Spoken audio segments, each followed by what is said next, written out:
Welcome to Tenor Tech, where I solve the problems you didn't even know you had. You're starting now? Open Google Docs and create a new document or upload an existing. Docx to convert. Name the file immediately and move it into the right folder so everyone finds it.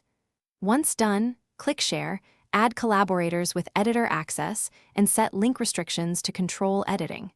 Make sure to pick a template only if it saves time. Otherwise, keep a blank draft to avoid inherited styles. Enable suggestions mode when you expect edits from others, so changes are tracked for review. You'll now refine the content.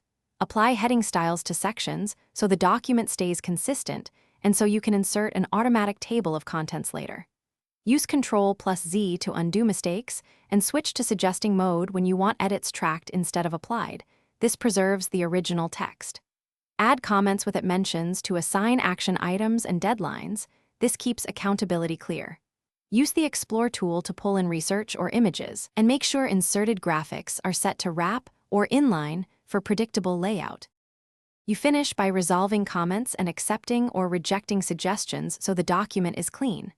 Once done, check version history and name the final version. This makes rollback simple if stakeholders ask for changes. Export to PDF or Docx depending on delivery needs, and compress large images to reduce file size. If syncing problems occur, refresh the page, enable offline mode, or download a local copy and reupload. Make sure collaborators pause edits while you re-establish a stable version to avoid. Thanks for watching. Subscribe to keep your life in tune.